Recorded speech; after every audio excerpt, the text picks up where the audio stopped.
various pieces of technology. I thank the witnesses in advance for their patience. I see, colleagues, that we are about 35 minutes past our starting time. I would propose to go to at least 6 o'clock unless there's wild objections to the contrary. We have extraordinary witnesses today. Not the least is Mr. Colga and Mr. Hampson. I appreciate both of you and what you have to say. So with that, I'm going to ask Mr. Hampson for his opening 5-minute statement, and then we'll turn to Mr. Colga for his 5-minute opening statement, then turn to questions. Thank you.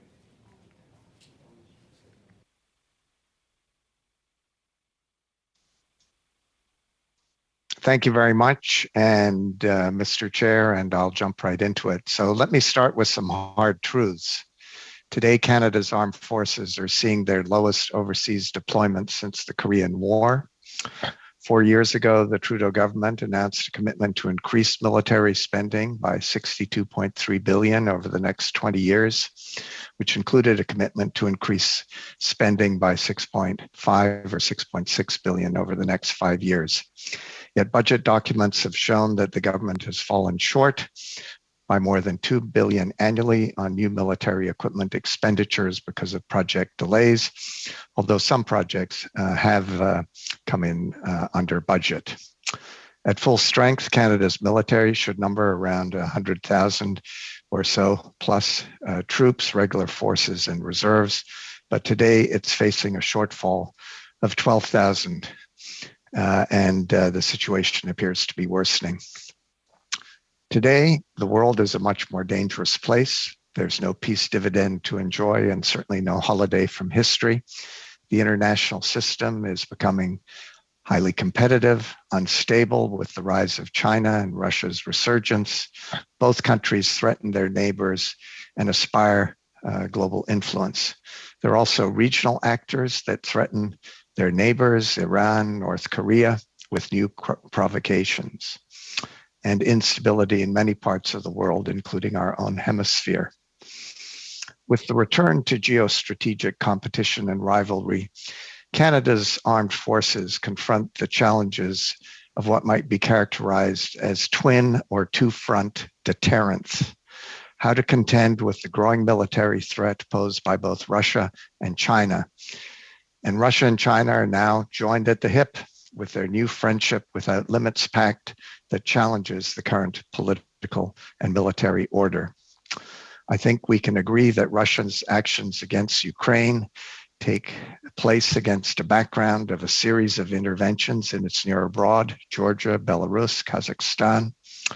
Russia's defense spending is focused on deploying new weaponry, including non-strategic systems equipped to carry nuclear or conventional warheads, new anti-satellite weapons, directed energy weapons, sophisticated cyber warfare capabilities that will exploit asymmetrical capabilities against more powerful adversaries. There's a similar disturbing pattern of aggression in China's behavior under President Xi Jinping and its own military buildup. Between 2010 and 2020, China's military expenditures rose by 76%. The PLA, People's Liberation Army's warfighting abilities have vastly improved. By 2030, China's Navy will be more modern and bigger than that of the United States. Like Russia, China is investing heavily in modernizing its military with hypersonic, ballistic, and cruise missiles, anti-satellite weapons, cyber warfare, the list goes on. The leisurely pace of modernization of our armed forces to confront new geostrategic realities stands in sharp contrast to our Australian cousins who've put their foot on the accelerator. Despite being 2/3 the size of Canada in terms of both population and GDP, Australia's military budget is 2.2% of GDP. That's $26.9 billion in US dollars versus 1.4% for Canada, which is $21 billion in US dollars. That's 28% more than Canada.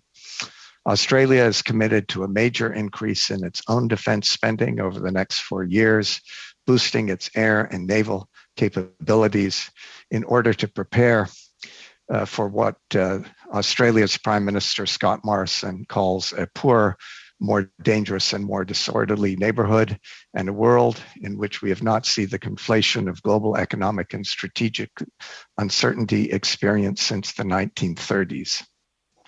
No such warning has come from Canada's leaders. Given the importance of the Indo-Pacific region to Canada's economic future and the government's new Indo-Pacific strategy, Canada has a key stake in the region's security and stability. For our economic partners in the region, economics and security are two sides of the same coin.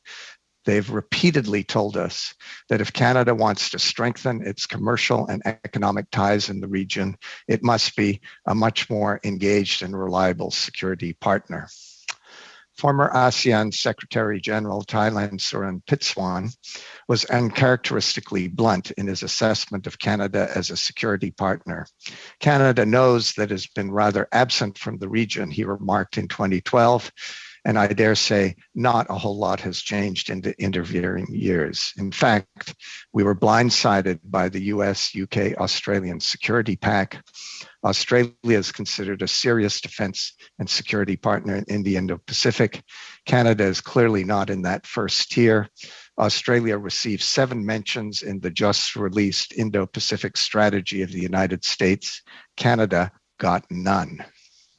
We weren't mentioned at all. I apologize for interrupting you, as I apologize all too frequently, but we're way over time here. So, okay. Thank you very much. Bottom line is we have to run faster, jump higher, and stop punching below our weight. Okay. Mr. Kolga, 5 minutes, please. Mr. Chairman, members of the committee, thank you for inviting me to speak with you today about the threat posed by foreign influence and information operations to our security and our democracy. In addition to being a senior fellow at the Macdonald-Laurier and CDA Institutes, I'm the director of DisinfoWatch, a platform that is dedicated to monitoring and exposing foreign information warfare targeting Canada and our allies, and to help Canadians develop the cognitive resources that allow them to recognize and reject disinformation and influence operations.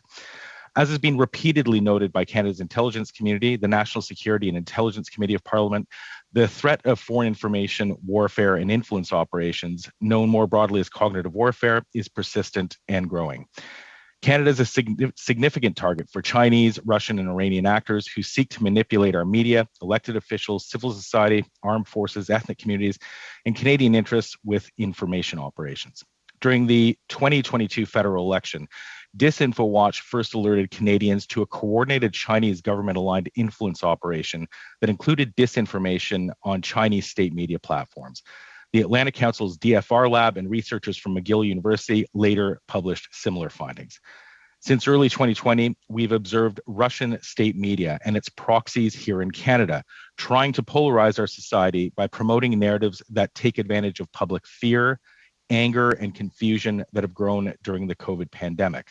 I'd like to stress that the Kremlin does not share any ideology or values with any major Canadian political party. Vladimir Putin's only ideology is corruption and power. As such, our democratic values represent an existential threat to his regime, which is why he targets us. Vladimir Putin can only compete with democratic nations that are divided and when our defense alliances, like NATO, are broken. To achieve this, Russian state actors operating in the shadows of the extreme political left and right seek to divide our society by eroding our bonds within it. In the United States, we've witnessed state actors exploit civil unrest, environmental issues, and other sensitive political issues. In Canada, we recently observed Russian state media exploit COVID protests by promoting extremist voices who seek the overthrow of our democratically elected government. Our armed forces serving in Latvia and Ukraine have also been targeted by Russian information warfare. In efforts to subvert the trust of Russian speakers in Latvia towards Canada's NATO mission and troops, Russian state media published an outrageously false report about it in 2017. The news report featured photographs of a former Canadian officer and convicted killer, Russell Williams, wearing women's underwear, falsely claiming that he was leading a gay Canadian army to convert Latvians into homosexuals. In order to remain in power, Vladimir Putin needs his people to believe that Russia is in a constant state of conflict and crisis with enemies all around it, and that only he can protect his people against them. This is one important reason why he's created the current crisis on Ukraine's and NATO's borders. Vladimir Putin is seeking to gaslight Ukrainians, Canadians, and the Western world to believe that NATO and our friends in Ukraine have caused the crisis that he has manufactured. He wants everyone to believe that NATO has encircled Russia and that nations like Ukraine, Estonia, Latvia, and Lithuania, and yes, even Canada, pose a threat to Russia's sovereignty. The Russian government also wants us to believe that Ukraine isn't worth defending. That's why Russian state media promotes disinformation about Ukraine's government being controlled by neo-Nazis, when it is actually led by a democratically elected government whose president is a member of the Jewish Ukrainian community. A 2019 Russian state media report even accused the Ukrainian Canadian community of controlling our foreign policy, a conspiracy theory narrative that is directly intended to delegitimize the voice of this community and discriminate against them. We've seen this tactic before with other minority communities. Cognitive warfare, disinformation, and influence operations, along with cyber, is the primary battlefield of 21st century warfare. Our government and our armed forces must be equipped with resources to defend against this growing menace that threatens our security and our democracy. Canada should take immediate steps of placing economic sanctions on Russian and Chinese state broadcasters to limit their ability to pollute our information environment and profit from it. Finally, the Canadian government's understanding of cognitive warfare must develop beyond one that focuses primarily on elections and social media. As many of us, including our intelligence community, have repeatedly warned over the past few years, this threat is persistent and growing. We must start taking cognitive warfare seriously, and we should begin by creating a task force to learn from our allies and develop capabilities and resources to defend our democracy against it. Thank you, Mr. Chair, and I look forward to your questions. Mr. Golga, with that, we'll commence our 6-minute round, starting with Ms. Finley, Mr. Fisher, Norman Dean, and then Ms. Masson. 6 minutes each, please. Thank you, Mr. Chair. Mr. Hampson, on the government, our government, Canadian government, finally providing lethal aid to Ukraine, you are reported to have said, quote, "It's a bit like showing up at a potluck dinner party with the canapes when the guests are already into dessert," end quote. Can you elaborate further on those remarks? Well, I don't think there's that much to elaborate. There were predictions that an attack was imminent. And by the way, those remarks were quoted in the Globe and Mail. There'd been a lot of discussion in this country about providing lethal aid, pivoting away from our commitment and efforts to provide non-lethal aid. Other countries have been doing that in some cases for quite some time. So it's very late in the game when an attack is imminent, and if you're providing even small arms, they have to be put on a plane. They have to get there. It's a challenging situation, I think, as we all know, on the ground right now. And then, in your view, it should have that decision should have been taken earlier, correct? Yes. Yeah. Correct. And it should be a broader range of what's been offered as well. Is that what you're saying? Well, I think we're limited in terms of what we can offer, and certainly what we make. What Ukraine needs are anti-tank weapons. It also needs surface-to-air missiles. We have attached conditionality to the loan, guaranteed loans that we're giving Ukraine, so they can't use that money to make those kinds of purchases. Something like our RadarSat technology would be very helpful to Ukraine, wouldn't it? Certainly, but again, it's difficult to provide that now. How would you characterize Canada's place in the international system as a middle power? Is that description even still accurate, in your view? Well, I've never liked the term middle power. There are almost 200 countries in the world, and middle suggests you're somewhere around 100 in the tier. We're a principal power. We're a member of G7. We're a member of G20. We traditionally, as I indicated earlier, have been a major guarantor of global peace and security, not only through our diplomacy, but also through our defense spending. The last time we hit the 2% level of GDP defense spending, and I agree it's a crude metric, but again, it shows you, in general terms, what kind of contribution you're making, was in 1988 under the Mulroney government, and it's been steady downhill ever since. Mr. Kolga, you talk about cognitive warfare. That's something that certainly concerns many of us, the state of cyber warfare, and we see that now being used by the Russians, it would appear, against Ukraine. Do you believe a Russian invasion of Ukraine is imminent? Well, thank you for the question. I think it's very difficult to say whether an invasion is imminent. It would appear, because of the number of troops, the hardware that has been placed around Ukraine to its east, to its south, and to its north. It would appear that some sort of activity is imminent. What that will look like is difficult to say at the moment. But we have seen cyber attacks against Ukraine over the past number of days. Its defense ministry's servers were brought down with a massive DDoS attack, and a number of experts have predicted that a cyber attack would occur ahead of any sort of military action. So I think we all need to be aware that something may happen imminently. I have just a minute left, so for either of you, how would you describe the threat to Canada's Arctic region and our grip on the Arctic archipelago? Jump in quick. I would, yeah, I don't think we have a grip, to be honest. The threat up there is growing from the Chinese, who are, building heavy icebreakers equipped with, weapons, and others who see the Arctic as not just a place to exploit natural resources, but of transit and military competition. If I may add quickly that the Russian government has engaged in a mass mobilization of the Arctic over the past 10 years. They've built over 20 new bases, or refurbished 20 new bases, including offensive bases for long-range bombers. They've also created super weapons for the Arctic, high-speed torpedoes, nuclear-armed torpedoes that are designed to irradiate our Arctic coastline. And last spring, Russia laid claim to all of the resources underneath the Arctic Sea right up to Canada's coastline. So there's definitely a growing threat in that region.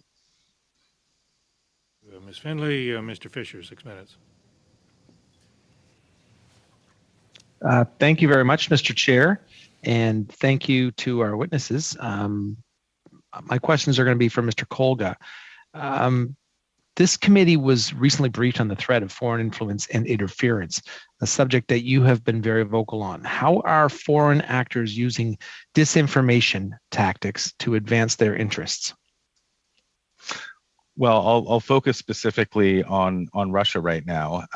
We know that over the past 2 years during the pandemic, that the Russian government has focused its disinformation efforts on exploiting the pandemic and COVID. We were warned already in March of 2020 by the European Union that the Russian government would, in fact, be doing this. They would try to amplify the effects of COVID and use it to divide us and erode the trust within society. And this is something that we've been tracking all along. Later that summer, in August of 2020, we saw massive anti-vaccination and anti-lockdown protests in Berlin that were covered live by Russian television and certainly promoted by them. The effect of this is that these protests are then legitimized. And again, these protests may be legitimate. People feel these emotions. They have the fear. There's confusion about COVID. So they're coming out with the best intentions, a lot of them. The fact is that Russia is exploiting those fears, those emotions, and is promoting, quite frankly, anti-government narratives within them. And this is something that we've seen come out over the past certainly number of weeks in Ottawa. I don't believe that Russia has had a hand in directing what we've seen in Ottawa, but it certainly adds fuel to the extremist elements that are involved there. So this is one of the ways that they try to undermine our democracy and again erode trust in Canadian trust in media, in our elected government, and certainly eventually each other. So you referenced anti-mask and anti-vaccination narratives in Germany, and you talked about what's going on in Ottawa. So you noted that there is evidence that, and I'm going to quote here, Russian state media and its proxies were aggressively promoting wild conspiracy theories, anti-mask and anti-vaccination narratives and movements, and that, also quoting here, Canadian anti-mask and anti-vaccination movements have transformed into aggressive anti-government movements during the 2021 election, end of quote. So given what we've seen unfold over the past few weeks, and you did touch on this a moment when I asked you your last question, how do you assess the evolution of this threat? In the context of COVID? Mm-hmm. Well, I mean, it's been persistent. It's been there all along. We have seen the transformation of these protests and the introduction of anti-government narratives. We saw that happen already in the fall of 2020 when the first protests started appearing in Canada. I think the first one was in Montreal. And those anti-government narratives have stuck with those protests all along. Clearly, the state actors, Russian proxy platforms, one of which is right here in Canada, in Montreal, in fact, and Russian state media have used those narratives. They've amplified them. They've legitimized them, and what they're doing with them is dividing Canadians using those specific narratives, and they're allowing these anti-mask movements, these anti-lockdown movements, and the anti-government narratives within them to harden, and through that, our society is becoming more and more divided. Unbelievable. Thank you for that. I want to go back a couple of years. Last time I was on this National Defense Committee from 2016 to 2020, I'm not absolutely certain when this happened, but I was on Facebook one day and I saw, and you're an expert in communications and media strategy, and it's timely that you're here because I've been wanting to ask this question to somebody for a long time. On Facebook, I saw this, and anyone can be media now, an incredibly well-produced news program where I believe it was Russia saying that a U.S. ship had fired at the Russians in the Mediterranean or something of that sort. I don't know if you remember that, but when I looked down in the bottom corner where it said shares, it was shared something like 25,000 times. This Facebook post of clear misinformation. I mean, mainstream media is going to, certainly speak to an attack by the Americans on the Russians or an attack by the Russians on the Americans. Do you remember that? And can you, it was so slick and so well produced that I can't imagine why. I can totally imagine why the population would believe it and then share it as if it was real. Right. Well, I think there are two answers quickly. Russia has become expert in creating completely fake news. They've used video games in the past that they've tried to pass off, scenes from video games that they've tried to pass off as real television news reporting. The other thing is that Russian state media doesn't only broadcast through RT. That's not their only platform that they rely on.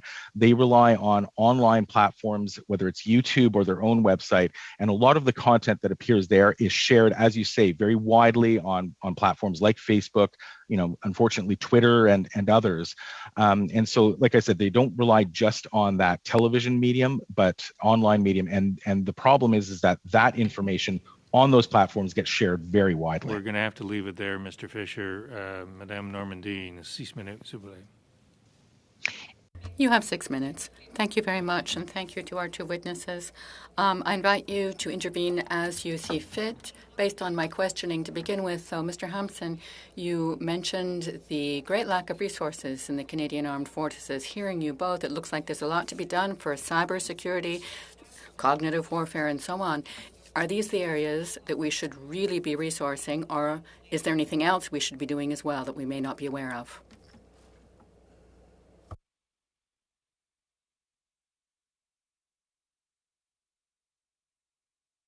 Mr. Vous êtes en sourdine. You're on mute. Sorry about that. Well, you have to make some tough choices, and as we've just heard from Marcus, their cyber attacks, cyber influences when it comes to social media discussions in this country. The question is who should do it, and I think when it comes to some of the things Marcus was talking about, that's a role for the Communications Security Establishment, CSE. It's not really a role for defense, although defense has to be obviously apprised. One aspect of that I think we do need to pay a lot more attention to is not just infiltration of social media, but attacks of the kind that or penetrations that steal our intellectual property.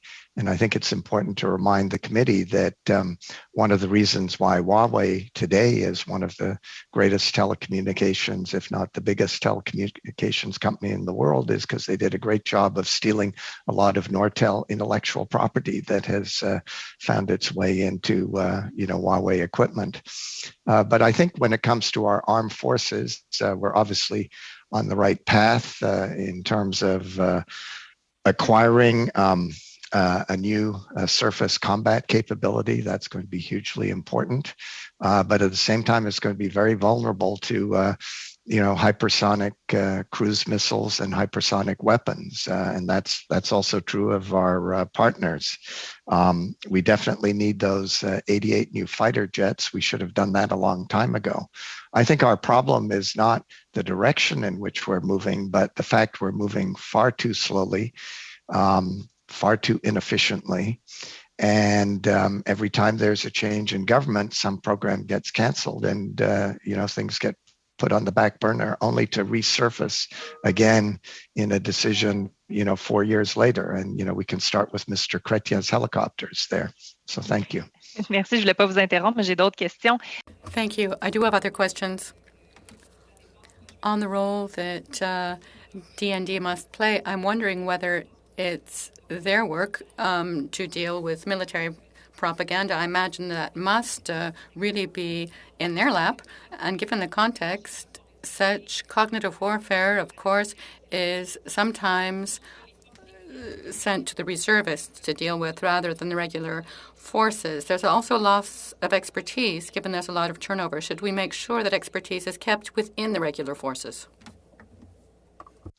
I'll just quickly answer that. I think it's extremely important that our forces are equipped to deal with cognitive warfare. This is, as I mentioned in my opening remarks, that this is the 21st century battlefield, and our forces are being targeted regularly, especially in places like Latvia and Ukraine, with cognitive warfare. And we need to make sure that our forces again, are equipped with the resources to defend against this. Back to your earlier question about where we should be placing our resources, deterrence in NATO, and ensuring that our mission in Latvia, adding resources to that, perhaps working within NATO to call for a permanent mission in the Baltic states to deter Vladimir Putin.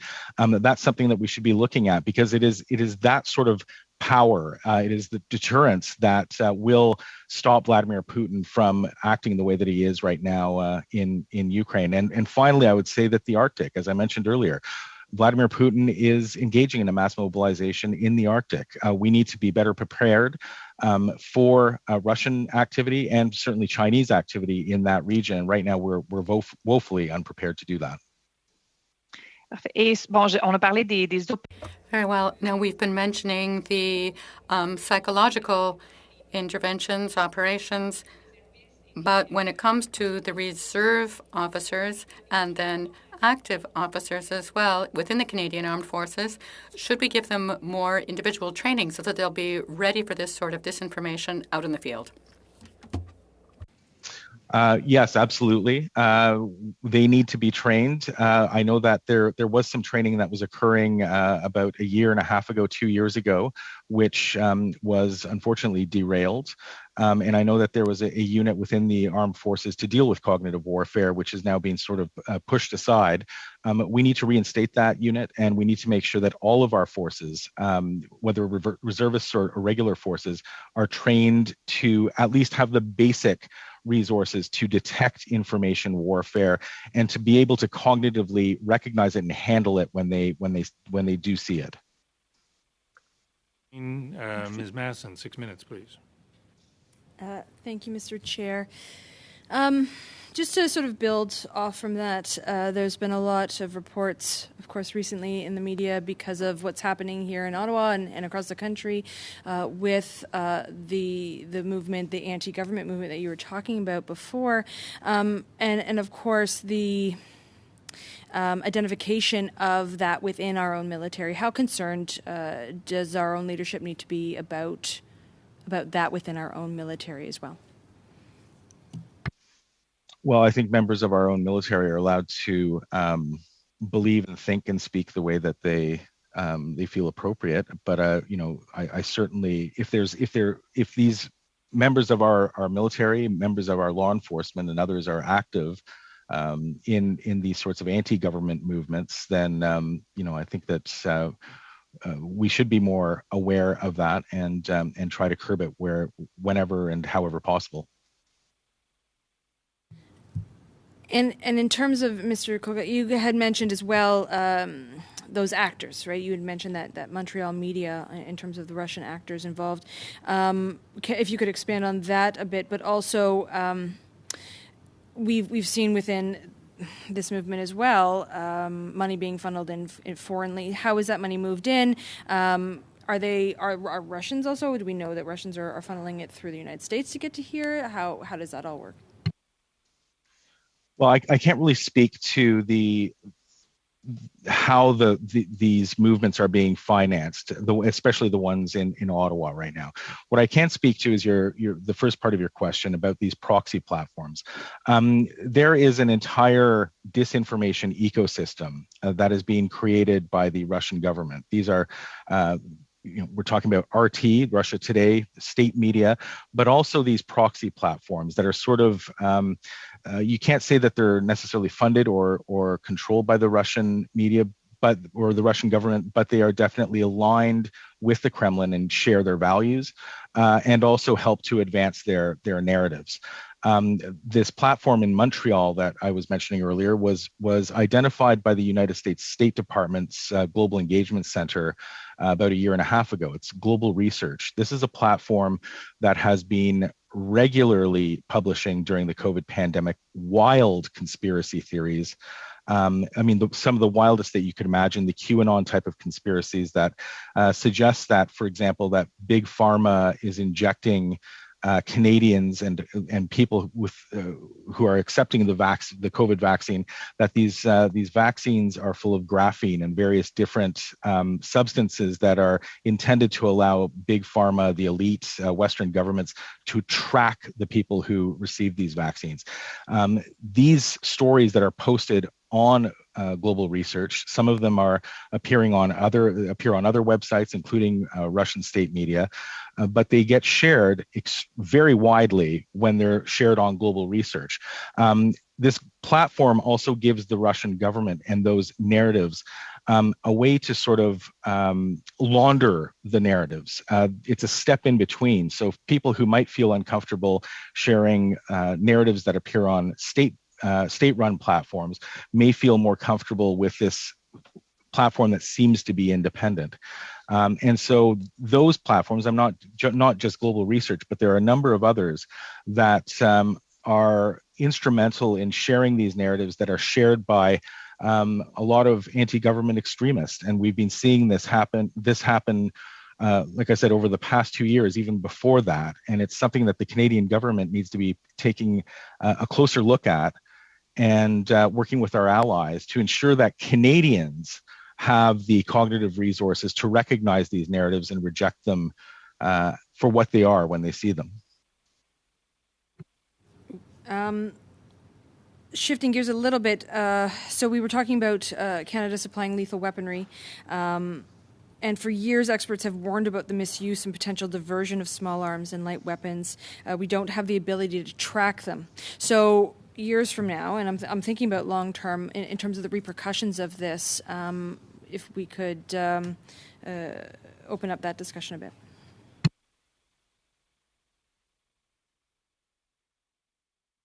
Sorry. Sure. I assume that was directed at me. There's a risk. There's a risk whenever you provide weaponry to another state. Even so-called strong states, in terms of how they might be used by state authorities or fall into wrong hands if there's a collapse of the state. I think it's fair to say Ukraine has a well run professional military. We've been investing ourselves heavily in training. So have other countries. But if there's a full-scale invasion of Ukraine and state collapse, I dare say, weapons can fall into all kinds of wrong hands, and that's the risk you run. But if you don't, arm the Ukraine state, as many have urged, to make it the so-called bitter pill for Russia to swallow, then the risk you run is that an invasion looks relatively easy for. I'm not saying it is easy, but a weak Ukraine is going to be much easier to attack than a strong Ukraine. Thank you, Ms. Matheson. Colleagues, we have 20 minutes, and I have 25 minutes worth of questions here. I'm going to be a little arbitrary and just cut a minute off everyone. With that, Mr. Motz, 4 minutes, please. Thank you, Chair. Mr. Hampson, you, in your opening remarks, didn't paint a very pretty picture of our Canada's military and our presence, our military presence, our capacity, and our strength on a global stage, even nationally here at home. In your opinion, sir, what are our top military threats and shortcomings, and what should our government be doing now to fix those shortcomings and address those threats appropriately? Well, the major threat is geopolitical. I tried to stress that in my opening remarks, and it's not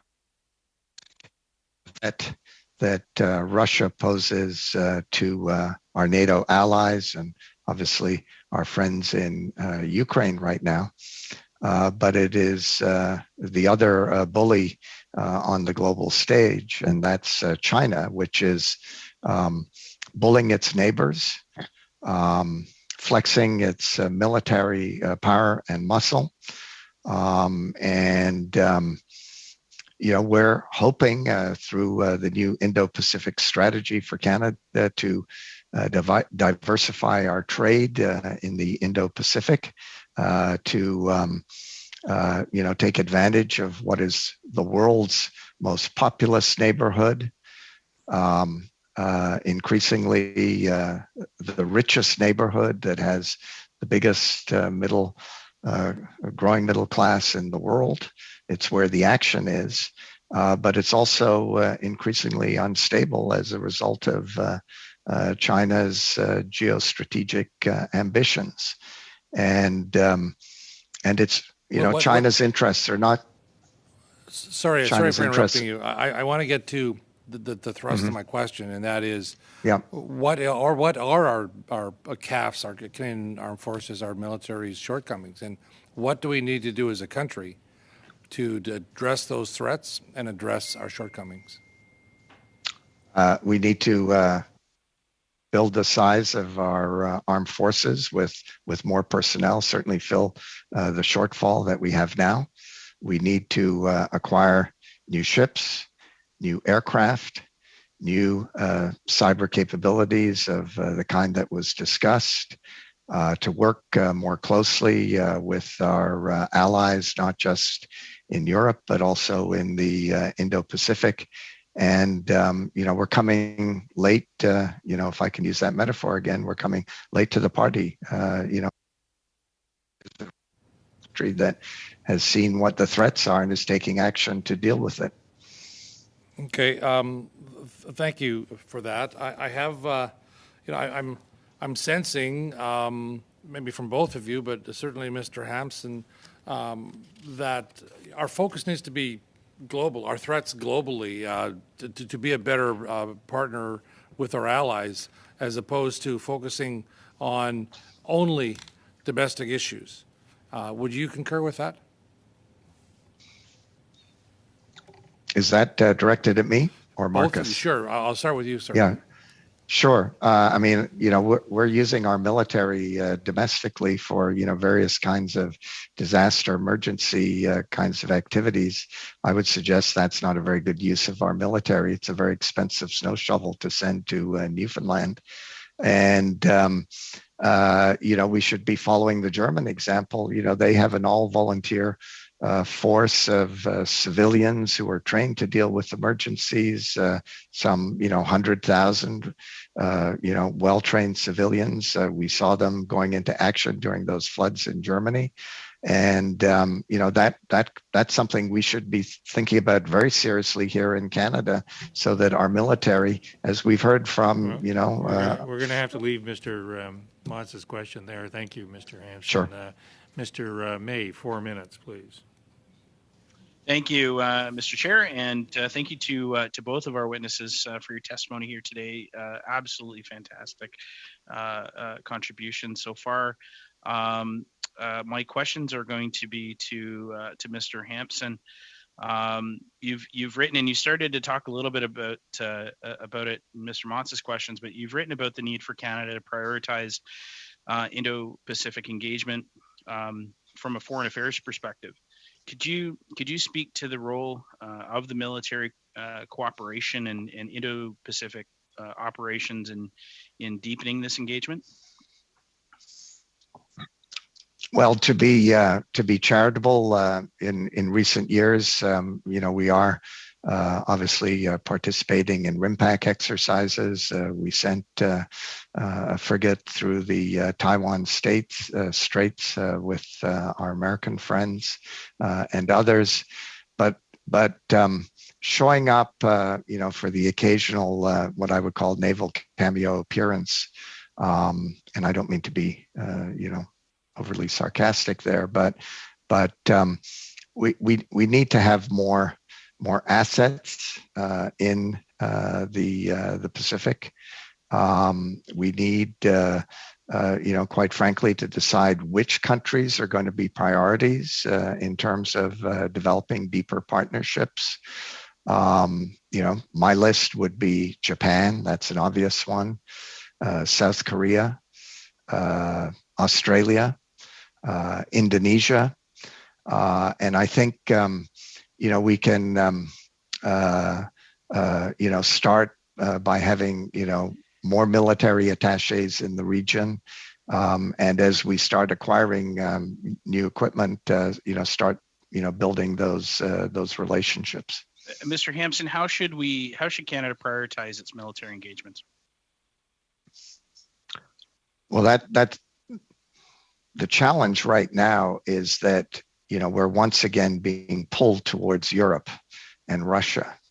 And, depending on how that story unfolds, and, I don't have any better tea leaves in my teacup than anybody else. I think one of the challenges is going to be to, develop a what I would call dual conventional capability to deal with different contingencies in the Indo-Pacific. And that starts, by the way, by having a stronger naval presence so that we can work more closely with the Australians, with the Americans. At some point, they may invite us to join AUKUS, but I don't think that invitation is going to be coming anytime soon. But it means putting more real assets. At the leadership level, having minister to minister meetings on a regular basis to find out from them, as opposed to us going to them saying, here's what we think we should do. We should be talking to them to find out how we can help them in more constructive ways. And what about the domestic obligations? And we've heard already testimony today about, an expensive snow shovel. How do we strike that balance?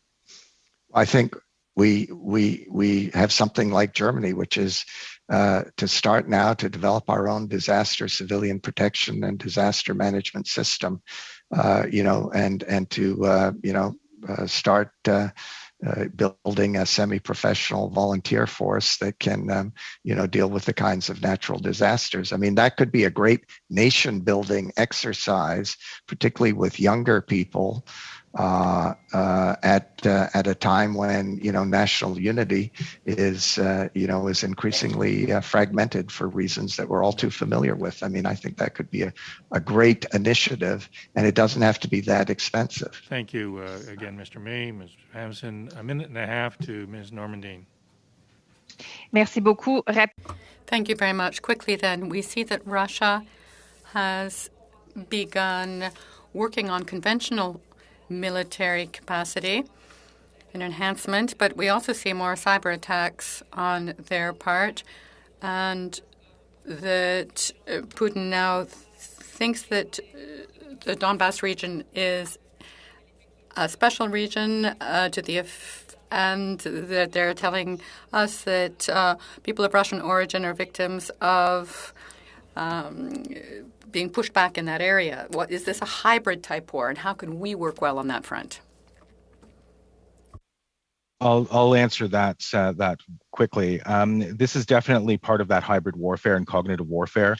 Any suggestions that there's some sort of a genocide, as Vladimir Putin said in his press in his presser just 2 days ago, that there was some sort of genocide going on in Donbass. This is disinformation.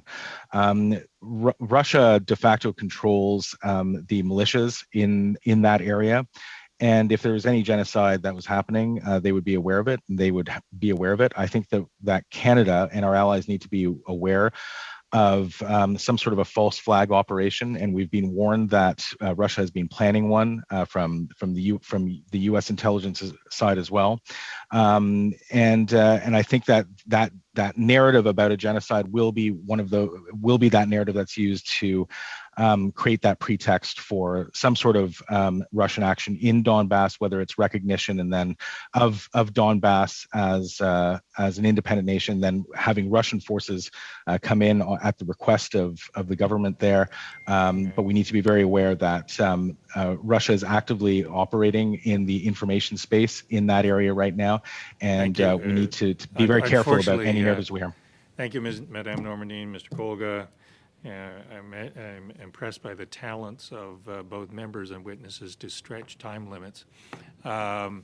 With that, Ms. Matson, minute and a half, please.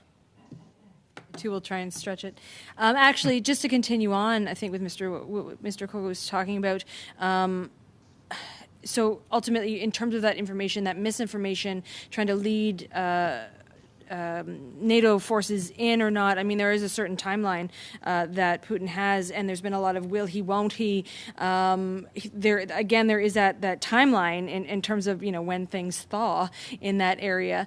But I guess I'm sort of thinking about if we can get to a point where things thaw and there isn't that option, how do we avoid this going forward into next winter or what have you? Well, I think there's a timeline, a certain timeline on a full-blown invasion of Ukraine. But let's not forget that Vladimir Putin can continue intimidating Ukraine, can continue intimidating NATO for quite some time, and he's benefiting from this. The price of oil is reaching record highs, and let's not forget that Russia, half of its economy is based on resources and oil, and so he's benefiting right now from the situation that he has caused, this crisis that he is causing. Will there be a thaw? Will he pull back some troops? He said he's going to do that, but up until an hour ago, NATO clearly stated that there's no evidence of this happening. As I stated in my opening remarks, Vladimir Putin requires these constant conflicts to be happening, whether they're internal with opposition activists like Alexei Navalny or others, or externally like NATO. So I don't think that anyone in Canada should expect a complete thaw, and we need to prepare for that. And that means additional resources for our forces. It's a good thing I know Mr. Kolga very well, and so he will not be insulted that I'm cutting him off. With that, Madame Gallant, 4 minutes, please. Okay. First of all, to Mr. Hampson, NATO has most recently added space and cyber as new domains of warfare. Where or what is the next domain of warfare, as you see it? Well, I think it's fair to say the next domain of warfare, and we're already in it, is in what I would call the pre-attack phase, shortened warning times through satellite blinding, anti-satellite activities and capabilities, which both Russia and China are investing heavily in a new class of, what could be characterized as hypersonic weaponry of both conventional and nuclear, cruise and ballistic, endo-atmospheric and exo-atmospheric, that will again shorten warning times and enhance what I would call the fog of war and the risks of miscalculation. I mean, we've talked about what Putin is up to today on the ground an hour ago.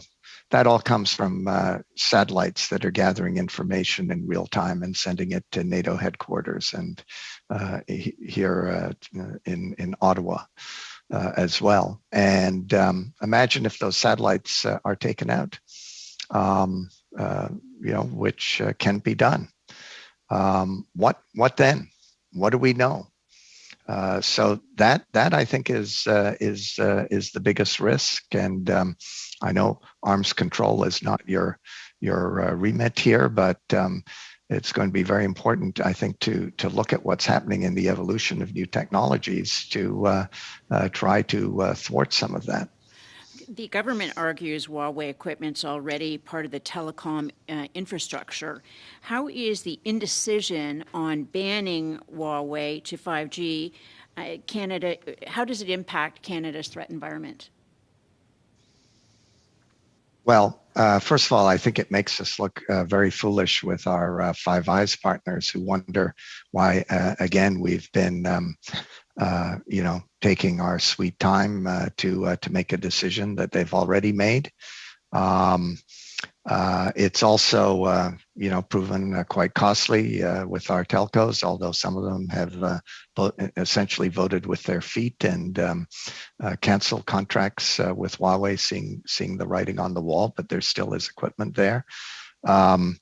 It's, a front door into communications, and the sooner we make the transition, I think the more secure we'll be. Mr. Kolga, in your website, Disinformation Watch, there are various headlines depicted, and they are essentially headlines that we have seen in Canada, but don't mesh with the government narrative. So I'm wondering how these headlines that we've seen on major networks, how the Russians implant that disinformation, and also there's a website called Project Veritas, and I'm wondering, is that also a source of Russian disinformation? Very briefly.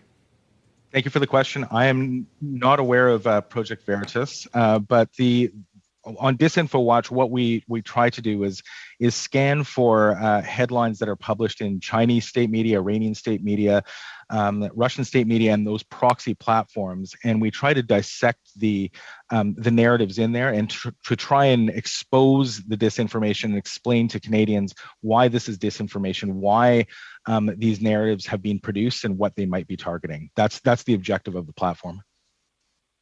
Thank you, Ms. Gallant. Final 4 minutes. Mr. Hampson, first question has to do with Taiwan. Do you think that Canada should be changing our posture on Taiwan and changing our, if you will, our public policy with respect to Taiwan?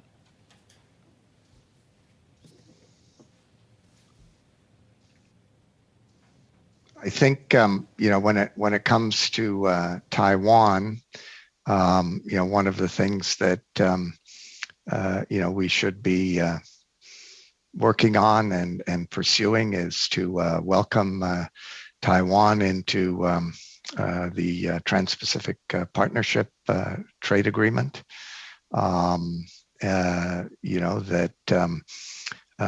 Supporting Taiwan's position or seat in various international organizations where the Chinese have indicated they don't want them to be sitting anymore or any longer. Do you think it's in Canada's best interest to do that, though? Do I think it's in Canada's Yes. best interest? Well, I think yes, absolutely. Taiwan is an important trading partner, and it's important to send a strong message with our friends and allies in the region that we are strong supporters of Taiwan. Now, there is creative ambiguity going back, to the Taiwan Act, I guess it was, of 1972. Occasionally President Biden has overstepped that and irritated the Chinese. But, and we have to obviously live with that going forward. You don't want to precipitate a Chinese attack on Taiwan because they think it's going to declare its full independence. I take your point, but we may be at the end of the utility of creative ambiguity. But unfortunately, I have to move on because if I'm going to make my colleagues' lives miserable with a clock, I'm going to have to make my own life miserable with a clock. And Mr. Kolga, you and I first met over Magnitsky sanctions, and they've had some utility. The utility maybe hasn't been as exploited as it should have been by the government of Canada. I'd be interested in your thoughts in about a minute. Well, thank you very much for the question, Mr. Chair. Yes, Canada has been reluctant in using Magnitsky sanctioning legislation. This is, of course, legislation that allows the Canadian government to target individual human rights abusers and corrupt officials in countries like Russia and China. We've fallen behind our allies in placing names onto our own sanctions list. And the fact of the matter is that that there are corrupt Russian oligarchs who hold significant assets. I'm talking about hundreds of millions, if not billions of dollars in assets in this country. Targeting those assets with sanctions would send a very strong message to Vladimir Putin and would almost certainly cause him to change his calculus with regards to the situation in Ukraine and the conflict that he's trying to create with NATO right now. So we need to be using those sanctions more efficiently. We need to be targeting Putin in his own wallet. That's through his corrupt oligarch enablers. And we need to be updating that legislation to introduce some reporting and transparency to it, to make it work more efficiently. Thank you. Thank you to you both. This has been a fascinating hour of, if you will, the changing nature of warfare and how each of you have brought in your own expertise to help the committee look at how the threat analysis is literally changing on an hourly basis. But very helpful. On behalf of the committee, I want to thank both of you. And extraordinarily beneficial. And with that, we will suspend while we re-empanel. Thanks again.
very fortunate to have two very excellent witnesses, and we're going to ask Mr. Fadden for a 5-minute statement, and after that, Mr. Taillon for a further 5-minute statement, and after that, we'll go to questions.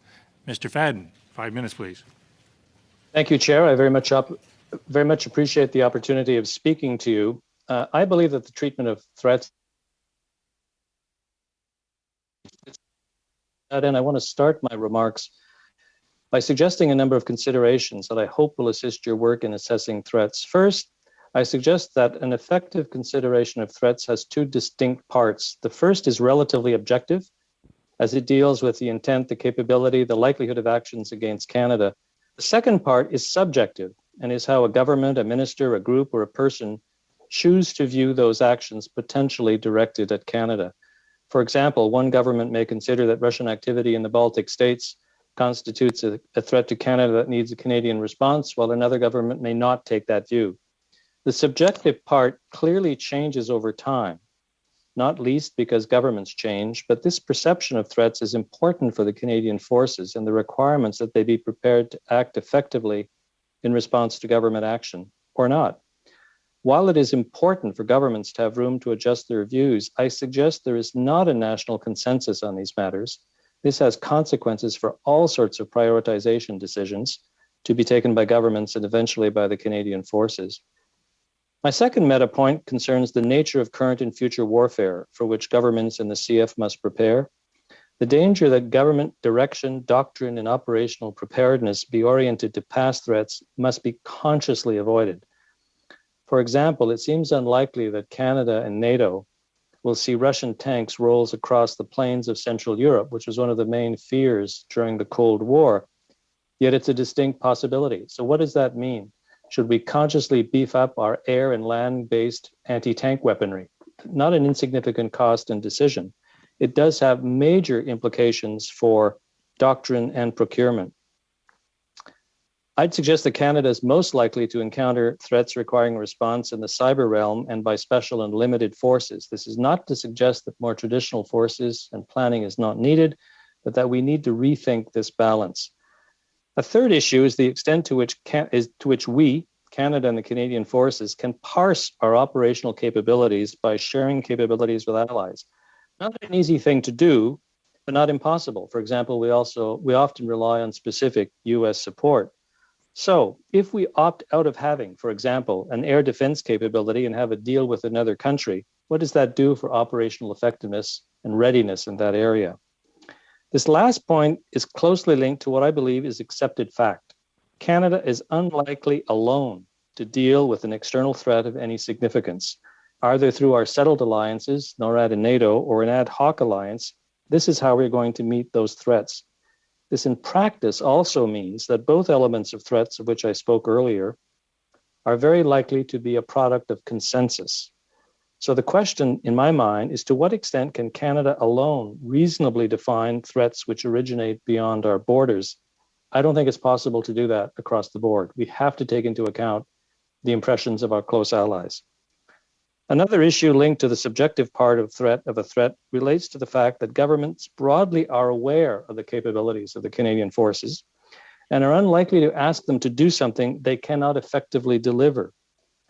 Thus, in these circumstances, the Canadian forces are seen to be operationally ready, a relatively dangerous situation because it does not take into account the objective part of threats that I talked about a moment ago. So let me talk for a couple of minutes about those areas where I think there are gaps in the Canadian Forces' operational readiness. The first, and I think the individuals appearing before me mentioned this, cyber capability, both offensive and defensive. And I would also add to this, I think there's room for discussion here as to what portion of the cyber environment the military should deal with, as opposed to CSE, as opposed to other parts of the Canadian government. It's not extraordinarily expensive compared to other parts of the defense establishment, but overlap is not very useful. Our capability in the Arctic, we have no bases, we have limited comms, we have limited surveillance, and likely far from enough training in that very, very difficult area. Thirdly, I think we lack significantly surveillance capability overall against Russian, Chinese, and North Korean threats. much of this linked to what we are doing with NORAD. Fifthly, I think we need to have a measure of agreement nationally on the nature and extent of threats. I say this because I don't think that exists, and no government is going to want to spend billions of dollars more on the Canadian Forces unless there's some measure of a national consensus on what the threats are that we have to face. We don't have that right now. Lastly, I think we need to prioritize. A number of the questions from your members pointed to this, and I don't think we've been very successful in doing this. I don't think we can effectively say we're going to ignore Europe or we're going to ignore China, but we do not currently have enough resources to do that. Lastly, truly, the CF lacks both personnel, both because it has retention and recruiting challenges, and because its personnel cap is likely too low. I leave it to others to discuss whether the forces have the right mix of skill for the kind of warfare we're likely to face, but I'm not convinced that case has been made. As well, others can do this better than I, but budgeting and procurement decisions and policies frequently negatively impact on operational effectiveness because they make the acquisition of replacement or new equipment too slow, too complicated, and too expensive. So I'll stop there, Chair, and happy to try and answer any questions that you might have. Thank you. Mr. D'Italian. Thank you. I'm here as an academic and a private citizen who's deeply concerned with essentially the approach to the activities of the Chinese Communist Party. And for me, an important reference is the 1999 publication of Unrestricted Warfare, which I believe, and a number of other my colleagues, firmly believe that we've been operating in that environment since 2000. The authors, Colonel Qing Liang and Wang Xingzhu, both PLA colonels, had an idea of conducting a multifaceted approach in the conduct of kinetic and non-kinetic warfare. The authors explored a full spectrum of non-kinetic but focused warfare to include the diplomatic, financial, trade, biochemical, to regulatory, smuggling, drug, and media, ideological, amongst others. This typology would be married with other forms of warfare, more known, such as nuclear, conventional, guerrilla, and terrorism, as a potential PLA warfighting strategy. Some in the academic and in the intelligence community have argued that the greatest security threat to Canada's economic well-being is the increasingly pervasive intelligence and economic espionage threat orchestrated by the Communist Chinese Party. This is not a new revelation, as Canadian diplomats and intelligence leaders, such as our former ambassador to China, Mr. Mulroney, and Mr. Fadden, and present director, Mr. Vigneault, have clearly stated openly their concerns regarding the ever-expanding and problematic activities of the CCP. Moreover, China experts such as Dr. Burton have further reinforced these misgivings regarding China's spectrum of nefarious activities within Canada and our allies. Our American allies have also, and more aggressively, I may add, surfaced their uneasiness in the range of the CCP activities domestically and internationally. In 2020, at the Hudson Institute, the FBI director, Christopher Wray, posited that the FBI is opening a new China-related counterintelligence case about every 10 hours. Moreover, he stated that of the nearly 5,000 active FBI counterintelligence cases currently underway in the country, almost half are related to China. To fully understand the CCP's strategic threat to Canada and our allies, we must appreciate that President Xi views that the CCP is conducting a generational fight for strategic, economic, and technical leadership to replace the United States and dominate the global common. For President Xi, his plan incorporates a whole-of-state strategic approach to become not just an international economic competitor, but rather the only global superpower. From an intelligence standpoint, the spectrum of tradecraft and methodologies employed by the Chinese government's bureaucracy and intelligence apparatus can be subtle, diverse, and sophisticated. Canada and our intrusions, stealing personnel, corporate and financial data, to the more traditional aspects of corrupting individuals, utilizing sex, ethnicity, and greed in the pursuit of sensitive information, access, or materials. Monsieur le Président, j'aime pas interrompre, mais je comprends qu'il... I'm very sorry. I've just understood there's no further interpretation. And then came back. Okay. Yep. Okay. Please continue. Chinese communist leadership fully appreciate that to eclipse the West, it needs to make dramatic leaps in full spectrum technological innovation and application. The pursuit of intellectual property, as well as penetrating businesses, academic, and other centers of research and development in order to appropriate or steal R&D, appears to be a consistent yet effective methodology. One American example of the foregoing is the Chinese scientist Hoglin Tan, a lawful permanent resident in the United States who stole more than $1 billion worth of trade secrets from his Oklahoma-based petroleum company employer. He was subsequently arrested, found guilty, and sent to prison. Some analysts and observers have argued that since 2012 and the coming to power of President Xi Jinping, we have witnessed a dramatic increase in the Chinese Communist Party's intelligence activities amongst Western nations. A number of intelligence personalities, journalists, and CCP analysts have argued that their intelligence activities have reportedly infiltrated different levels of government, be they local, provincial, or federal. This has enabled the CCP, diplomats, administrators, and intelligence personnel to gain access in order to influence Canadian public policy and public opinion. A number of Canadian citizens have bravely reported their experiences with the CCP influencers, and some politicians have noted manipulation of the Chinese Canadian community, as recently did Conservative MP Kenny Chiu. In fact, two McGill University researchers and research conducted by the Atlantic Council reportedly observed that there were anonymous articles circulating on Chinese language apps and websites that misrepresented a private member's bill that Mr. Chiu had tabled and allegedly negatively influenced his electoral campaign during the 2021 election. This incident by itself must be investigated and fully explored. A decade before, in 2011, the CTV News surfaced that a Conservative MP was reportedly engaged in a flirtation with Xi Rong, an attractive journalist for the CCP state-owned media outlet Xinhua. Strangely enough, this publication had been suspected as having connections to the Chinese intelligence apparatus. Mr. Taiyang, can you bring it to a close, please? All right. Thank you. Thank you. Okay. Wow.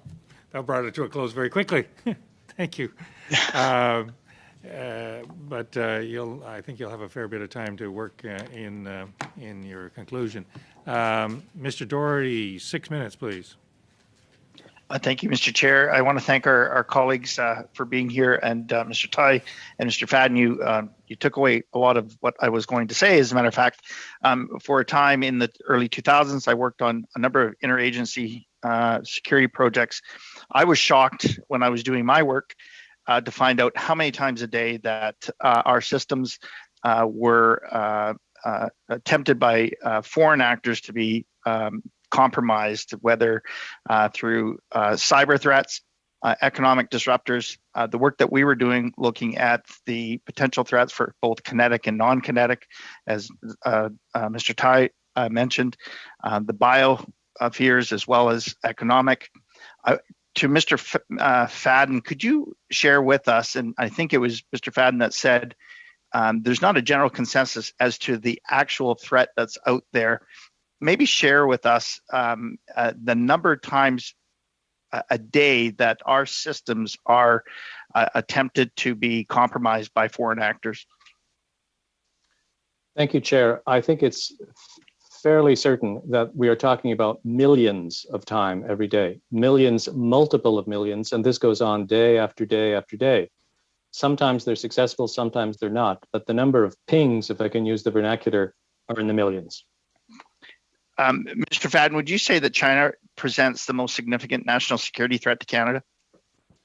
I think in the medium to long term, absolutely. And I think we should call them for what they are. They are a strategic adversary. And I remember a while ago, the Prime Minister was asked if he would agree with this definition, and he declined to answer. They're not an enemy. We're not at war, but they're far more than a competitor. And it goes to my point that we don't really understand as a country the nature of the threat, kinetic, cognitive, all of them. So I think the first thing we need to do in dealing with China is to recognize the nature of our relationship with them and call them a strategic adversary. I remember one of the very first debates that we did, and I stood in the House and said, it's not all sunshine and lollipops, as my colleagues across the way would like to think, that every day we have foreign actors that are trying to either influence or disrupt our economic and security well-being, or our well-being as a nation. Mr. Fadden, do you believe that Huawei presents a significant national security threat to Canada? I absolutely do. I think it acts as an agent of the Chinese party state. And as has been said earlier today, and as I can repeat in detail if you want, they have clearly indicated that acquiring information, intellectual property, and intelligence from Western countries is part and parcel of their basic approach to governance. Huawei will give them the opportunity of using any number of entry points into our communication system, both the old-fashioned one and the digital one. And whether they do this or not is not really, we don't know, because I don't think we've proven that yet. But why would we give them the opportunity, given what they've already said clearly, that it's part of their objective? Huawei, beyond a shadow of a doubt, operates as an agent of the Chinese party state. So it seems to me it's beyond reasonable debate. There's a significant risk for us allowing them to operate. I always say that speculation is a fool's practice, but I'm going to ask you to speculate as to why you believe the Canadian government has failed to act on this file and ban Huawei. I think part of it in the recent past was they were very concerned about the two Michaels. I mean, I think that was a reasonable reason for delaying. And I think eventually they have decided that they're going to develop an Indochina policy. And I think given that, I don't know where that is, they probably decided, well, we're going to hold off on Huawei until we get the policy out. I would argue that the two issues are severable, particularly because I believe that we significantly lessened our credibility with our Five Eyes and NATO allies by refusing to do this. We could develop an Indochina or an Indo-Pacific policy while right now saying no to Huawei. That's my guess, but it is only a guess. How do we launch a two-front war, or really a multi-front war, but really two-front for the sake of this, domestically and international, maybe not a war, but an offense to ensure that we can protect ourselves at home, Canadians at home and abroad? Well, I believe that the starting point in this, again, is to recognize the nature of the threat, but I think also it's to be realistic. We're not going to be able to do a great deal as a country alone. I think Canada has relatively less influence now as a middle power than it had during the Cold War. Right. So I think we have to be realistic. I think our diplomats and our military personnel should be out there, trying every day, different alliances, different groupings of people to push back on the things that you've talked about. But to begin with, we need to recognize there's a threat. It also involves, I think, a whole of government undertaking. The CRTC and ISED have a role in dealing with some of these activities that we're talking about on the cyber front. It's not just the military, it's not just CSE. And I'm not sure that we're using every asset that exists, let alone the additional assets that we may want to bring to bear to the problem. I could agree more with you. As I mentioned, the interagency work that I did before was a whole of government approach that we participated in previously. In your view, do you believe that Canada's lack of action on this file has negatively impacted our standing within the Five Eyes alliance, or has the potential to, for example, Canada being cut off from vital intelligence sharing, seeing as more of a threat to our Five Eyes? Very briefly. That's a tough question to answer. I think none of the Five Eyes will ever cut us off from operational intelligence that constitute a threat to Canada. But if we continue along this path, broader cutbacks, I think, are a real possibility. Great. Thank you for both of our witnesses being here. Thank you, Mr. Doherty. Madame Lambropoulos, 6 minutes, please. Thank you, Mr. Chair, and I'd like to thank both of our witnesses for being with us here today to answer our questions. Mr. Fadden, my question goes to you. We've recently seen a closer bond between China and Russia, and I'd like to see if you can let us know what you believe a military relationship between two of our biggest threats could mean for us. And basing it on what you said a little bit earlier in your testimony, what type of warfare should Canada and its allies be prepared for from these two threats?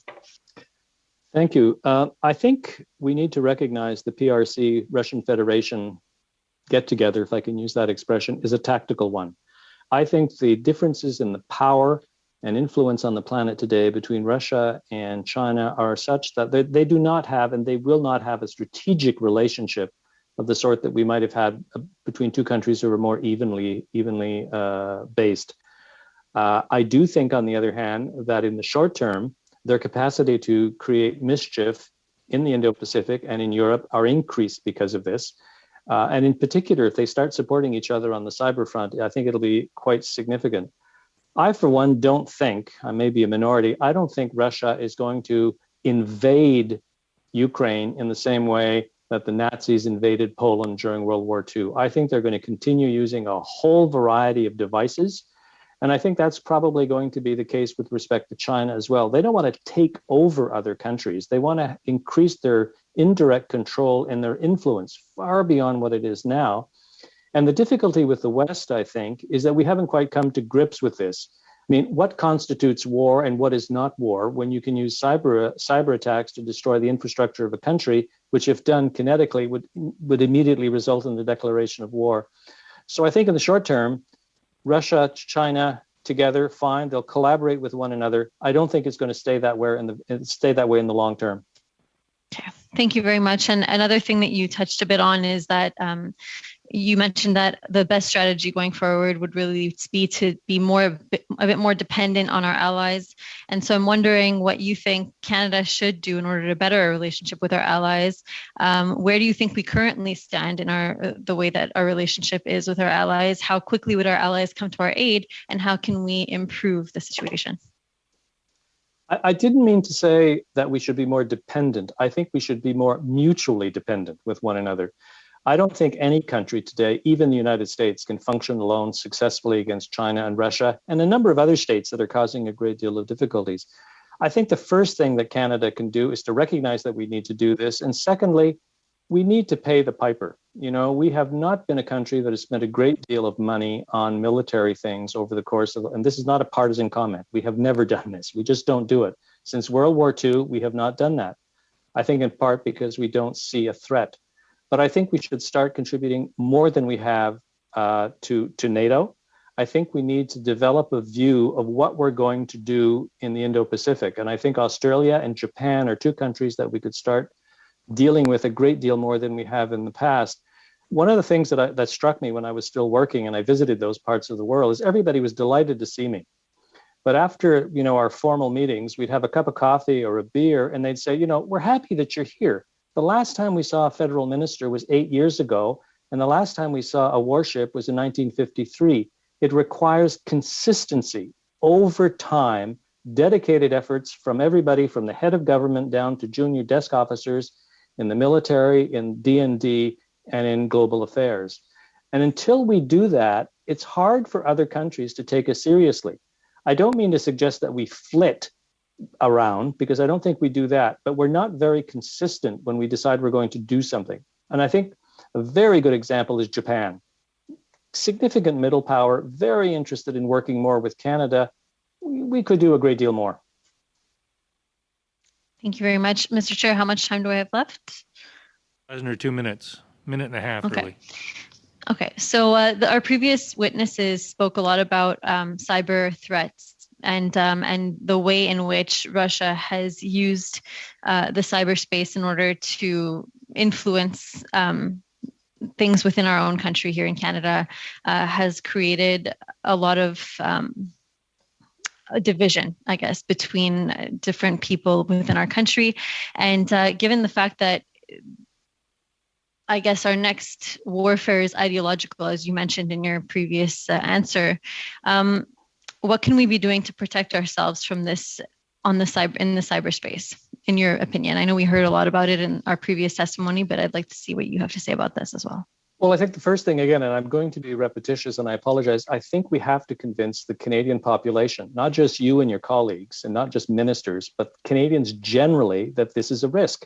And we're not going to do this unless reports like the one I hope you will produce, like ministerial statements, start talking about this. And once that's done, I think it becomes much easier to sort of point out where there are problems. There are countries, I believe, who've consciously decided to set up a separate standalone agency to deal with misinformation or disinformation. Maybe it's something we should think about and give them a real mandate to educate the public. But I don't think there's a silver bullet here. There's not a switch that we can pull. and all of a sudden make it go away. And again, I think we have to work with the allies. Thank you very much. That's okay for me. Thanks. 6 minutes pour Madame Normandin. Merci beaucoup. 6 minutes, Ms. Normandin. Thank you very much. I would like to pick up on a number of questions that my colleagues have been asking, but let me pick up on Ms. Landropoulos' point. The people's view of the matter, the perception that we have. You've spoken of spying, of intellectual property that's being taken away. That certainly seems to speak to this civil society more than to defense matters. So I would like to hear how relevant it will be to ensure that all Canadians understand that this too is a threat, that is a threat to our national security. I would also like to hear who should really be playing the role of protector, who should be protecting. Sometimes we're hearing the CSE or DND or CIF. Should they be working together? And when everyone's at it, no one really does it. So I'd like to hear you on that. Give my colleagues a chance. Yes. Yeah. Mr. Taillon? You're on mute. Vous êtes You're on mute. I didn't get the translations. Sorry. Oh, okay. Well, Mr. Fadden then can respond. Okay, well, laissez-moi essayer. Je pense que All right, let me try. I think that's an excellent question. National security, in my view, should be defined rather broadly these days, not like back in the 50s, when truly the sole risk was that of invasion, of Russian invasion. So if anything touches on the sovereignty of the country, and that can be due to a military action, but also because, let's say, we lose control of our economy. And I think that's the sort of thing that's happening now. Theft of intellectual property in Canada, it's abominable. It's extreme, but not solely in Canada, of course. This is taking place throughout the Western world. So I think the key here is an ability to define national security broadly. Not so large, of course, a definition that it means nothing, but it's really not the same concept as it was in the past, in the 50s or 60s. Then who should take care of it? Yes, this has to do with the government, and of course the Prime Minister is the head of state here, but I don't think we should be giving the Canadian Armed Forces the full responsibility of protecting the private sector. It really is the Canadian security establishment, perhaps with the assistance of CSIS. I've suggested this to other colleagues. We need a whole-of-government approach, and a critical one. We don't have so many resources that we can be batting it around or playing things off against each other. Basically, though, the CIF should take care of what goes on outside the country, keeping in mind what's going on within Canada, of course, at all times. So I would say the CSE, Communication Security Establishment, with the assistance of CSIS perhaps, or a department, and they should have a very clear mandate. Also, we should insist that when there is any hacking in the private sector, it's spoken of. One of our difficulties now is that Organization X doesn't want anyone to hear about it or to talk about it because there may be financial repercussions on their company. The United States, for example, require that any cyber hacking goes into a report to the federal government, and that sort of thing would be useful. I would like to hear you a bit more on the information war. Madame Norman, excuse me for a second. I just want to check with Mr. Taillon. You didn't get the translation. Is that because you weren't on the English channel, or there was some other issue? Now you're on mute. I'm on the English channel here. Are you getting translation? No. Oh. Is there an issue with?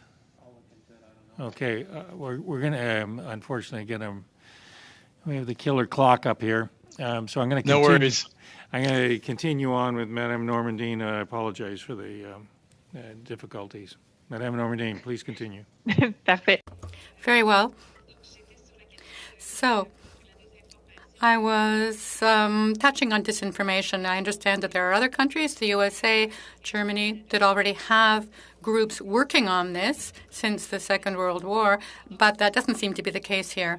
And we seem to think this is something that should be handled by the military to some extent. But can you say why we haven't worked faster on disinformation? Well, perhaps I'm repeating myself, but I think that one of the reasons is that we haven't really felt the risk fully. If the government and just average Canadians don't feel there's a big risk, then their government isn't going to be setting aside the resources to deal with this risk. Keep in mind that the National Security Agency of the USA, that does take care of all this, is a organization where we find civil servants as well as military personnel. It's a mixed group. I think that's a good idea. I think that we're paying more attention now in Canada, but we're still lagging behind others. If we don't feel the risk, if you don't feel that heat, that's the problem. Now, let me ask a question that you could get back to me about in my next round. You spoke about synergy with our allies, and others have mentioned this as well, the fact that we're not recognizing the threat and may seem to be a partner that's not very serious. But of course, we always want to get something in exchange when we go into a partnership. So I would like to hear you tell us what we need to do in order to have something to offer our allies. To start with, what can we offer them? I understand we have little time left this round, but I'd like to hear about that next round. It's an important question, but no time to answer it. 6 minutes, Madame Matheson. Mr. Chair, I guess maybe this actually could be an extension of what Ms. Normandin was going towards. Certainly on Monday we heard in this committee that that Canada needs to focus, that we do not have the ability to focus on Europe, to focus on China, to defend our own Arctic borders, that we need to focus more and that we need to choose sort of a way to go and be really good at it. Earlier today, we heard we have to invest more, we have to cover them all, we have to face the reality of the threat of China, the threat of Russia, and what the world expects of us. We have had this discussion just now. Mr. Fadden, you said we are so far behind. We've never really seen the threats that are upon us or in the world. Maybe that's because we've relied so heavily upon the U.S., of course. But maybe you could comment and give your opinion on that in terms of what was said to us on Monday, in terms of that focus, why we should, why we shouldn't, and sort of narrow that down a bit more for us. Well, let me try, Chair. I don't think it's a binary choice to begin with. I think the world is sufficiently integrated today that we cannot just say we're going to focus only on the Indo-Pacific, or we're only going to focus on Europe or on terrorism or on this or that. We have to distribute a little bit of our attention and our resources. So I would argue we need to prioritize, which is somewhat different than just choosing one or the other. Whether we like it or not, we are a Western nation, and that is based to a great extent in Europe. We do a great deal of trade with them. Our ties there are historical. We cannot ignore Europe and Russia. Indeed, Russia is our neighbor.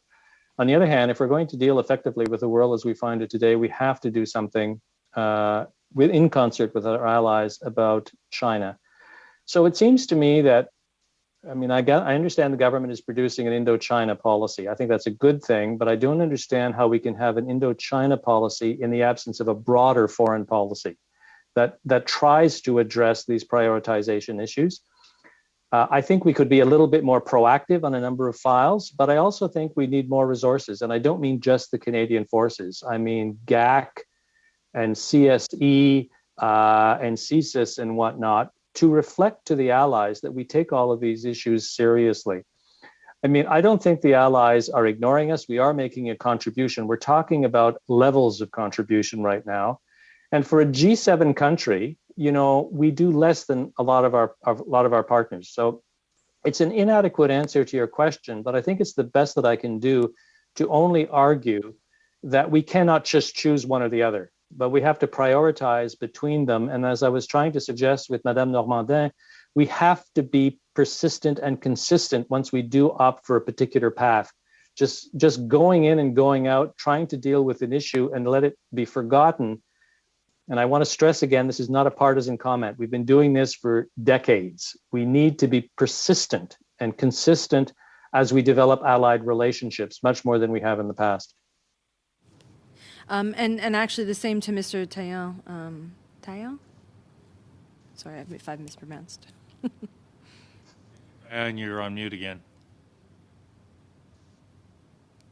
I mean, in the wake of World War II, we had 1 million people under arms, fourth largest armed forces in the world.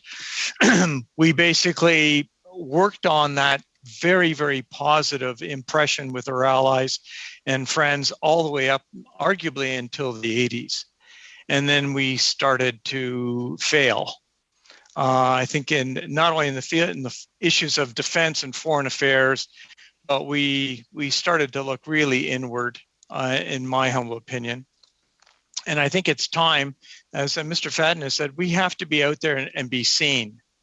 And there's much talk about, we're going to send more peacekeepers out. Well, there's not that much peace to keep. I've been on about 5 peacekeeping missions, shot at by 3 of them. So there's not that much peace out there.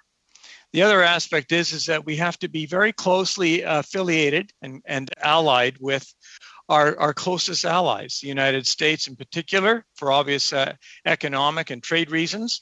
But also, when we look at the Pacific, we have to look at maybe AUKUS, that has been signed off. And just recently, the Australians and Japanese have basically made an agreement. We have to reinforce ourselves in NATO. We pulled ourselves out in the 80s. We wanted a peace dividend, and we paid through the nose, and the armed forces are in terrible shape, quite frankly. Thank God we had, and it's a terrible thing to say, there was a shakeup because of Afghanistan, and we got monies, fortunately, through that. But that's not one way of doing it. If you want a military, it has to be prepared to fight at a drop of a hat, and particularly in today's world. We've seen the panic within the EU and NATO just over what is happening in the Ukraine, which is indeed problematic. And if anything has happened out of this, is that all of a sudden Putin, in the eyes of his people, is seen as a real player, because literally everybody in the EU and NATO went to tug their forelocks to him. So he's won an impressive psychological victory by just deploying troops. And from what I've heard as of today, this withdrawal is essentially a redeployment along the borders. So that is something to be seen to be confirmed. We're going to have to, again, leave it there. I apologize, Ms. Manson. Colleagues, we're into our second round. We have roughly 10 minutes left, and I have 25 minutes worth of questioning. Again, I'm going to have to be a bit arbitrary and cut everybody down to 3 minutes and 1 minute. So 3 minutes, Ms. Gallant. Point of order, Mr. Chair. Yep. Don't we have till 6:05? We started at 4:05. Well, 3, 12 plus 2 is we're going to go over anyways. Yeah, I just meant, I think we've got 15, 16, not 10 minutes. Okay, so go ahead, please. Mr. Chairman, at a time when our foreign affairs agencies are seized with further incursion of Russia into Ukraine, Canada domestically is also seized by the demonstration in front of the Parliament buildings. There have been inferences that the truckers have been influenced by Russian disinformation. And in another standing committee, the demonstrators have been likened to terrorists, and the anti-terrorist actions such as freezing of bank accounts have already occurred. So my question is, how do we as parliamentarians ascertain whether the presence of parked transport trucks, hot tubs, bouncy castle, in around the parliamentary precinct represent a threat to our national security? And justify the never before used Emergencies Act? I can try to start with that if you'd like. I don't know to what extent the Russians have been involved in causing difficulties. I don't know to what extent other groups, terrorist groups, might have been injecting their views into this. But to my mind, the way of doing this is to recognize that there is an issue here with compliance with the law, be that the anti-terrorism law or the laws relating to foreign interference or any other law, and to allow domestic law enforcement to deal with this as they see best. I don't want to get into an argument about whether the Emergencies Act is a good thing or a bad thing, but it was a device made available to Parliament, to the government of the day, and they chose to use it. For my part, it seems to me, and I just, I listen to the media and I talk to people, I don't think a compelling case has been made that this demonstration is being run by the Russians or run by the terrorists, if I can use somewhat exaggerated language. But I would not be surprised if there are a variety of people through social media who are trying to make it worse than it really is. But I would argue that the thing to do now is to let law enforcement do its bit and do it as effectively as they can. As I understand it, a number of the blockades outside of Ottawa have been resolved. And being an Ottawa resident, I profoundly hope that the same thing can be said about Ottawa very, very soon.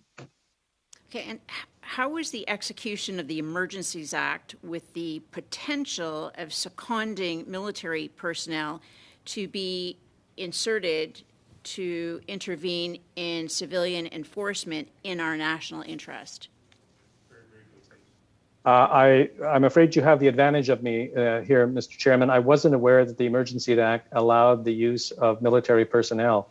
In fact, if you need military personnel with very specialized functions, you don't need the Emergency Act. They can simply be seconded to other organizations. So I'm sorry, but I can't answer beyond that. Mr. Spengelman, 3 minutes, please. Here, thank you very much. Mr. Fadden, good to see you. Good to have you back. Dr. Taillon, thanks very much for your service and for sharing your expertise. Mr. Fadden, I'll start with you. I don't have much time, but I wanted to take you to the idea of an expanded definition of security. We're looking at the threat analysis affecting Canada. We have 12 UN peace operations around the planet that are currently ongoing.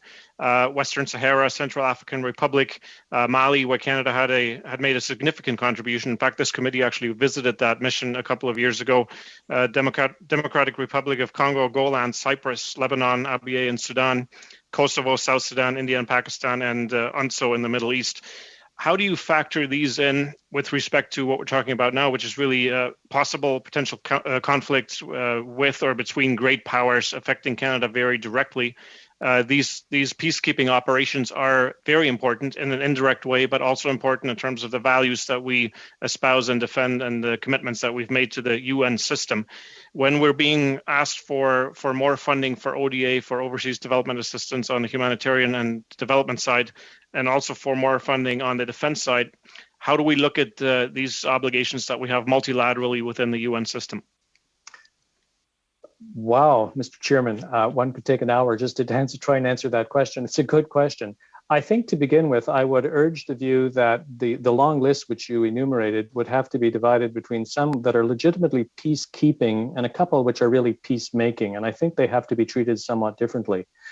Also, it depends on the level of development of the particular countries at issue. If we take the Congo, for example, that's a peacemaking undertaking. The country is almost a failed state. I don't think the UN has been given enough resources overall, ODA, diplomatic or military, in order to deal with the issue. And I think that over the years, just to take an example, we've talked seriously about involving ourselves more in the Congo. And a lot of people have sort of said, it's just not worthwhile. We just can't make enough of a difference because we don't bring enough oomph to the battle. I think we have to be very selective when we decide which peacekeeping or which peacemaking activity we're going to be involved in, and pick those where we can make a contribution or where the UN specifically asks us for help. And I would make the point, if I may, that help on the military side does not necessarily have to have private and corporals carrying a rifle. I was told once by a very senior UN peacekeeping officer, What they need more often than not are staff officers who can organize things. We have very good staff functions in this country. We have good logistical support. But, small p politically, people want to see soldiers with guns. And I think we need to work our way through all of this and be selective. What kind of a resource carve-out would you propose for the entirety of these UN peace operations? It would be unfair for me to answer, except I would... Has asked an hour and a half question that has 2 seconds overtime already. This is fascinating. Madame Normandin, 1 minute. I understand that we can't be working on all fronts at once. To be a good ally, we need to have something to offer. We've heard about peacekeeping missions. Are we a lost cause on the cyber front when it comes to what we can offer? Do you think we can get up to speed? I am fully convinced that there's hope. Generally speaking, over the last 2, 3, 4 years, we have begun to enhance our capacities. I'm not suggesting that our efforts are unimportant. They are valid. Given current international situations with security being so shaky, I think we need to do more, though. And if we did so, I think our allies would applaud us, and it wouldn't take too long to really work up to their level. Thank you. 1 minute. Since we have such little time, I would like to remind witnesses, hopefully, if they have anything to add, that they can certainly do so in writing and submit it to the committee. But my question was around, again, what we had heard on Monday in terms of a witness that talked about it takes 7 years and $1 million to make a soldier. And Mr. Fadden, you had talked about that being one of our gaps in terms of that retention. Of course, we know, and in terms of that ability to have soldiers right there. So if you could expand on your thoughts on that. I know that you were getting to it with Ms. Normandin in her short minute. So, well, I'm simply noting that recruiting is becoming increasingly difficult. That's not, I think, particularly difficult to understand, given the bad publicity that the military's had. Retention is also a problem because, generally speaking, when the economy is not in bad shape, people leave.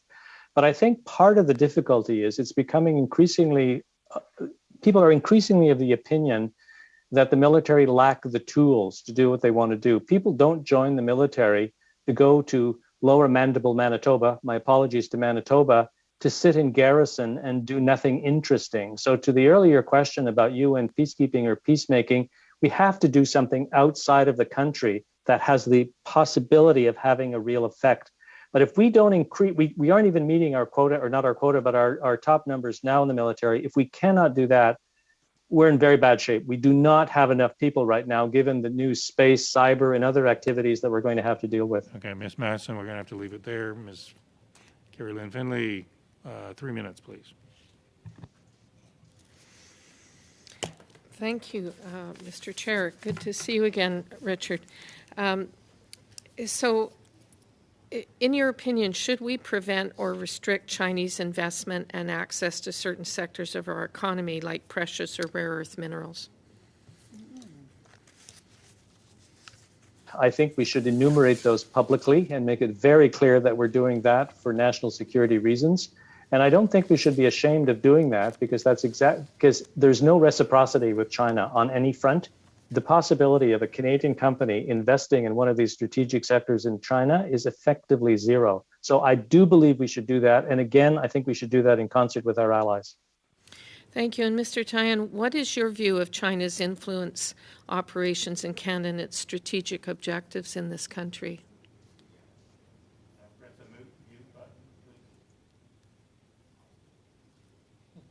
Mr. Tyon, the mute button. They're looking for vassal states that can provide them with resources and a market and no problems. And so they don't like a, how does one say, a bilateral relationship in negotiations. They want to overwhelm the individuals economically, politically, in some cases socially. And the other thing that really is concerning is that I think Mr. Fadden has basically alluded to it. Education becomes vitally important. we have to educate the Canadian public as to threats. Also on the cyber front, but China is a full spectrum operation, basically being conducted non-kinetic. And I use as I alluded in my remarks, drug warfare is one of their big issues. And between January 2016 and March 2021, Canadians lost 22,828 dead from opioids. Now, the cost is tremendous, not only in life and potential, but what I find really concerning is that if you want to destroy a nation, you destroy it from within. The United States have lost over 100,000 people a year on drug issues. A lot of these opioids are coming in from China. And so if you look at just a pure costing, when I chatted with police officers about, unfortunately taking up an individual who had passed away on the street, that was between $20,000 and $30,000 because you have police officers there, medical people there, and then you take them to the hospital. Well, at $30,000, losing the numbers that we did, that accrues to $684,840,000. And if you take it at a lower price, at $20,000, that's $486,560,000. In my previous, I'm sorry. In my again, we're gonna have to leave it there. Mrs. O'Connell, final 3 minutes. Oh, thank you. No pressure. I'll try to get to my question as quickly as possible. We've heard about Russia and China's more recent cooperation in some things. I've been curious because we also know that both Russia and China have demonstrated an interest in the Canadian Arctic. My question is in and around, do you think perhaps they will work together in those endeavors, or could that actually be a pressure point between the two countries in terms of access to the Arctic or stake in that? So just curious on that. Mr. Tallon, if you could maybe start. Oh, you're on mute, sorry. The Chinese view themselves as a near Arctic state. They're also desperate for protein. There's fisheries up there. It's going to cut the steaming time between China and their markets, ideally in Europe, possibly 8 to 10 days. So there, yes, is there a definite interest in the Arctic. This also poses a possible threat for Russia, because Russia's basically made it very clear their NSR, their North Sea route across the northern part of Russia, is internal waters. They made it very, very clear. Not only that, they reinforce it by having major military bases up there, large-scale exercises, including an airborne operation. And having been a paratrooper myself, leaping out at minus 30, it can be a bit of a shocker, particularly at night. And meanwhile, there's discussions about is the Northwest Passage, the Canadian Northwest Passage, Canadian? So I think there's going to be some interesting clashes on the northern side for both of them. Do you think they will clash with each other as a kind of combined threat? Or will they clash with each other, or will they act as a combined threat to Canada? I think they may clash with each other. They're not natural allies. All we have to do is look back at the Ussuri River incident. Right now, the enemy of my enemy is my friend. Yes. And we know how well that worked out in some areas for us in the past, and the West in particular. So I think it's a problematic issue, and it's something that we have to keep an eye on. But I mean, to have the Russians basically support the Chinese on Taiwan means that the Chinese will be more than happy to support them on the Donbass region. So watch and shoot, as we say. Thank you. I doubt I have any time, but if I did, Mr. Fadden, Absolutely correct about that. Okay, sorry, but thank you. Yes. On behalf of the committee, I do want to thank both of you. I'm particularly thankful, Mr. Tyon, that when you've gone on these peace missions, that nobody can shoot correctly or accurately. So you're here to share your wisdom with us.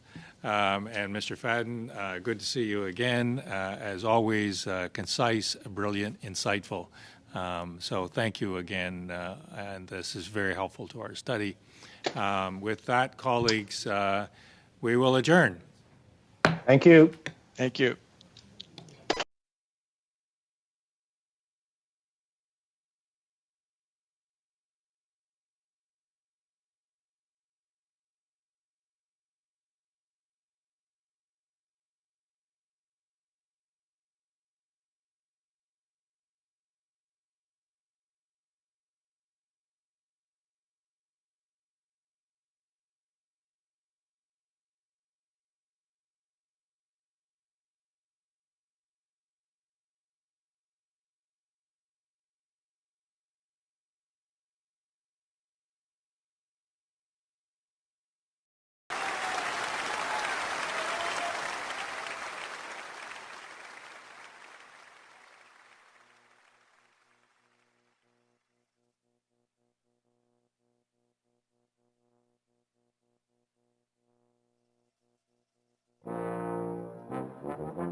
Bye.